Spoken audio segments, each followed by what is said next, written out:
कल जो फैसला आया उस पर हमने देखा कि हमें कोई भी जमात खुश नहीं दिखाई दी। अगर हम पाकिस्तान तहरीक इंसाफ की बात करें, शुएब शाहीन साहब की बात करें जो पाकिस्तान तहरीक इंसाफ कोर कमेटी के रुकन भी हैं और साथ साथ पीटीआई चेयरमैन के वकील भी हैं, वो भी इस फैसले पर खुश नहीं दिखाई दे रहे। अता तारड़ खुश नहीं हैं, साबिक वजीर आजम शहबाज शरीफ इस पर खुश नहीं दिखाई दे रहे।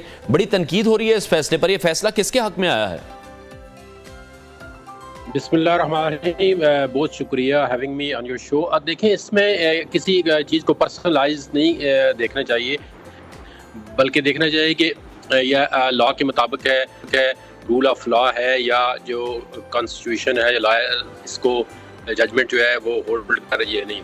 तो मेरी नज़र में तो जजमेंट ठीक आई है, ना ही उन्होंने कोई सुप्रीम कोर्ट से इन्फ्लुएंस लिया है। उन्होंने अपने जो मेरिट पे केस बनता था सिर्फ सस्पेंशन की है सेंटेंस की, बाकी उन्होंने जो मेन अपील थी उसके मेरिट को टच नहीं किया। तो इस केस में यही हो सकता था जो उन्होंने रिलीफ मैक्सिमम दे दिया है। आल्दो ये इंटरिम रिलीफ था, जो अपील थी उसके मेरिट डिस्कस नहीं किए गए।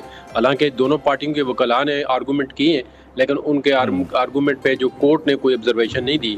तो इस वजह से ये जो उनकी सेंटेंस थी उसमें भी ये भी लिखा है जजमेंट के अंदर कि शॉर्ट सेंटेंस जो है वो सस्पेंड हो जाती है। इस तरह पहले भी नज़ीरें मौजूद है और वो हाई कोर्ट के पास डिस्क्रिशनरी पावर है, तो उन्होंने अपनी एक डिस्क्रिशनरी पावर यूज़ की है। अब जो पीटीआई वाले वो कहते हैं हमें जल्दी इंसाफ मिले, तो मेरे ख्याल में तो ये बहुत जल्दी इंसाफ मिल चुका है उनको। बाकी अगर नज़र दौड़ाएं तो लोग का बिल्कुल जहांगीर साहब यही इस वक्त तनकीद की जा रही है उन पर कि बड़ी उजलत में ये फैसला किया गया है। चीफ जस्टिस ने जब इस मामले पर कमेंट पास किए थे उसके बाद हम फौरन देख रहे हैं कि उजलत में फैसला सामने आया है। जिस तरह से 3 साल की सजा हो, आप भी ये कह रहे हैं कि जो आम साइलीन हैं उन्हें भी रिलीफ मिल जाता है, सजा भी सिर्फ मुअत्तल हुई है, सजा खत्म नहीं हुई है। इस पर फैसला आना भी बाकी है। हेलो जी जहांगीर साहब, आप हमें सुन पा रहे हैं? जी जी जी, जिस तरह से चीफ जस्टिस की जानिब से जब कमेंट्स इस पर किए गए थे उसके बाद हमने देखा कि काफ़ी तनकीद हुई है, उमर बंदियाल साहब पर भी हुई है, और साथ ही साथ अब जो फैसला आया है यही कहा जा रहा है कि ये फैसला भी उजलत में किया गया है। नहीं, देखें, एक पार्टी कह रही है आपने फैसला देर से किया है, दूसरी पार्टी कह रही है उजलत में किया है। तो आपने इस फैसले को कंपेयर करना है बाकी केसों से। बाकी केसों के हिसाब से जो फैसला है बड़ी मतलब है वो ठीक तरीके से किया गया है। और ये मेरे ख्याल में अगर कोई और भी बंदा होता तो 10-20 दिन में बात जो कि अगर दूसरे केसेस में पॉलिटिकल लोगों के केस देखें तो अपीलें लगने को ही नहीं आती थी। छुट्टियां हैं, छुट्टियों के अंदर केस लगा है और मेरे ख्याल में काफ़ी दूसरे केसों को छोड़ के इसकी प्रायोरिटी पे केस को देखा गया है और रिलीफ मिल गया है। अब किसी को लोग तो अल्लाह से भी खुश नहीं होते, बात का नाउज़ बिल्लाह, वो कहते हैं जी ये नहीं है वो नहीं है। तो थोड़ा सा जो है इस सिस्टम को चलने देना चाहिए। जहाँ तक रह गई सुप्रीम कोर्ट की बात, तो सुप्रीम कोर्ट को ये मैंने काफ़ी पहले भी चैनल पे कह चुका हूँ कि उस दिन जो उन्होंने ऑब्जर्वेशन दी थी केस पे वो अनयूजुअल थी और अनफॉर्चुनेट थी, क्योंकि केस पेंडिंग था। तो सुप्रीम कोर्ट को इस किस्म की डायरेक्ट ऑब्जर्वेशन नहीं देनी चाहिए थी। लेकिन मैं अभी मजीद इस पर यह कहना चाहूँगा कि उस ऑब्जर्वेशन से कोई हाई कोर्ट मुतासर नहीं हुई है, क्योंकि सुप्रीम कोर्ट ने तो कहा था कि हम 2 बजे तक बैठे हैं, आप फैसला करें। उन्होंने फैसला उस दिन नहीं किया।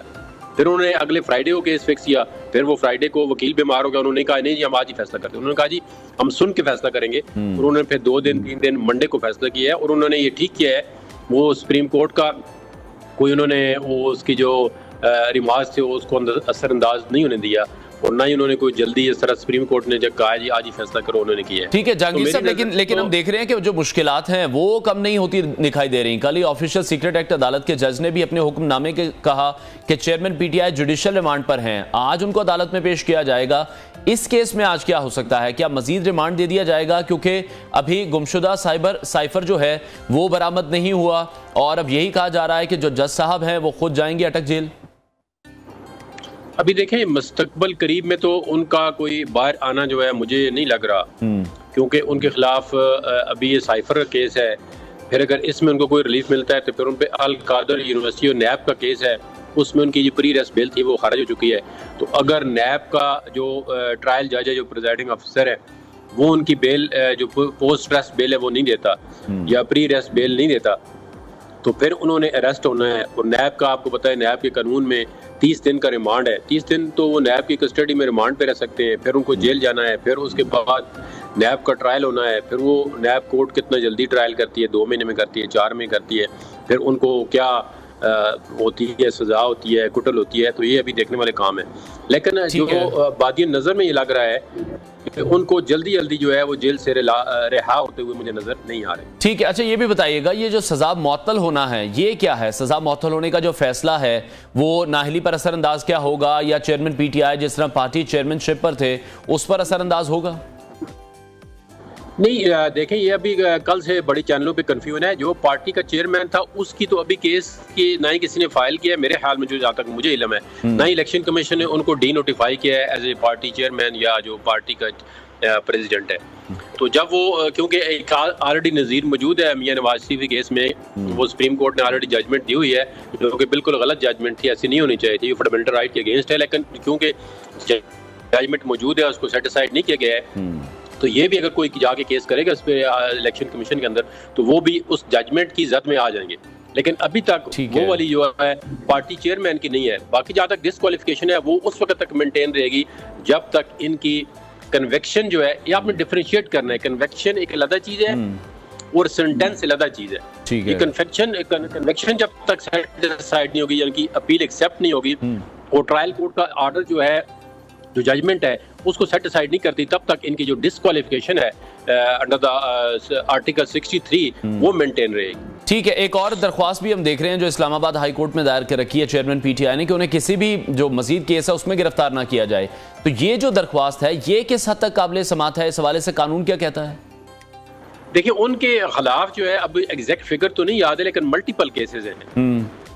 अब मुझे नहीं पता कि उन्होंने किस किस केस में ये दरख्वास्त दी है कि 2-3 अगर वो नैब वाले भी अरेस्ट कर लेते हैं उनको, या 2-3 केसों में और अरेस्ट डाल देते हैं तो फिर उनको ड्यू कोर्स ऑफ लॉ जो है वो यही है कि पोस्ट अरेस्ट बेल जो है अप्लाई करनी पड़ेगी। लेकिन मेरे ख्याल में उन्होंने जो एप्लीकेशन दी है, जो मेरे साथ किसी टीवी शो में बायस मुबासा हुआ है, कि वो कहते हैं जी इनको जिस दिन सजा हुई है उसी स्टेज पे वापस लाया जाए और उसके बाद इनकी जितनी भी बेल्स खारिज हुई हैं उनको उसी स्टेज पे वापस लिया जाए। अब ये देखते हैं कोर्ट ये रिवर्स करती है सारे ऑर्डर, क्योंकि वो जेल में थे, फिजिकली पेश तो नहीं हो सका किसी कोर्ट में।